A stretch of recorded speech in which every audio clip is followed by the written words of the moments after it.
Hey everybody, welcome back to the channel. So last week we painted up the four crewmen for the Italian M13 40 medium tank.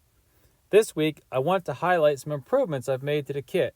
Now, firstly, let me say that the Tamiya kit is fantastic out of the box, with many improvements over the original kit from the late 1970s, including a turned aluminum metal barrel, a set of photo etch, sectional tracks, and two new crewmen.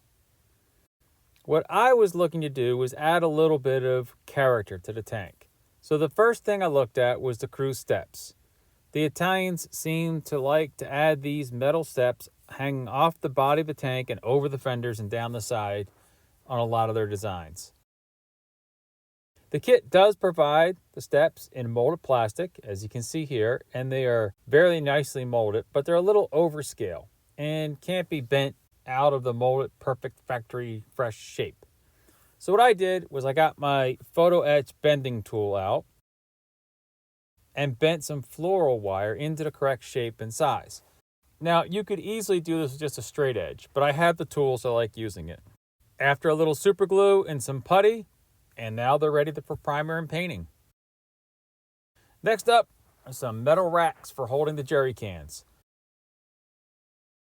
Basically, I just used a flat edge and gently bent the styrene into shape and then glued it up and held it in place.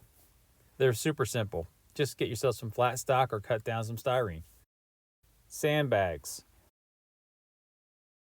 Making sandbags for your diorama couldn't be easier. For this build, I used some air drying foam clay that I had on hand, but any air drying clay or two-part epoxy polymer like Milliput will work. However, I must say the foam clay is very inexpensive. You can find it at any hobby store or even Walmart in the kids section, and it's non-toxic. The first thing I did was to lay down some painter's tape and mark off the width of the sandbags and then the length of each individual bag with a pen, which worked out to be 1/2 by 3/4 of an inch respectively. Now I just take the clay and roll it out into a long sausage shape and keep that down just under the width that we indicated on our template, which would be a 1/2 inch. And now with your fingers, just lightly pad the clay flat into the final width of 1/2 inch. Once you have the foam sausage patted down and laid out in shape, it's time to come back with a sharp craft hobby knife and cut the flattened clay to length. You can see I added 3/4 inch hash marks on top of the template to act as a cutting guide. Don't worry about the cuts compacting the edges. We'll use that to our advantage in the final detailing of the sandbag. I come back with some needle-nosed tweezers and I lightly compress each edge of the cut to simulate a sewn seam. And then I pick one edge to be what was the opened side of the bag that was filled, and I kind of squeeze that with the end of the tweezers and using them to gather up the fold and make it into like a tied off top. And then I come back and I add a seam line down each side. I had the silicone tipped clay tools, but you could achieve the same effect with the tweezers. Here comes the fun part, stacking and molding the bags to your model.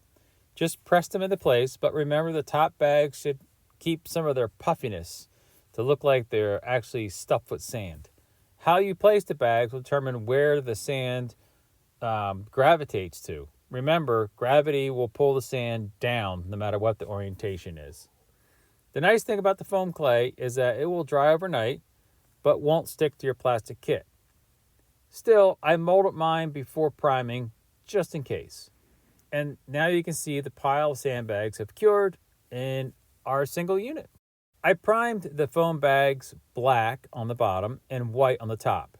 This way I'll kind of get that sun-bleached look on the top and the bottom will still have some shadow. And then I came back in with an overall spray of an olive green in several light passes. I used green for the bags as the Italians had a mixed color of everything. They really prepared in the interwar for a European fight, not one in North Africa, as they expected to knock the British out quite quickly. Once the Axis forces encountered the British 6-pounder anti-armor guns and heavier Crusader and M3 Lee tanks, the Italian crews started using sandbags to up-armor the thin-skinned M13 tanks. So here we can see all the elements I built actually placed onto the top hull. The sandbags, the jerry can racks, the painted jerry cans, as well as the in-scale crew steps. I hope you enjoyed this quick video on how you can upgrade this kit, or any other kit for that fact, and maybe you can use these tips and tricks on your next build. Let me know in the comments if you have used any of these tips and how they worked for you. And heck, if you have other simple modifications you've used on your scale model builds, I would love to hear about those as well. Look for the tank and diorama build coming soon. And until then, happy hobbying.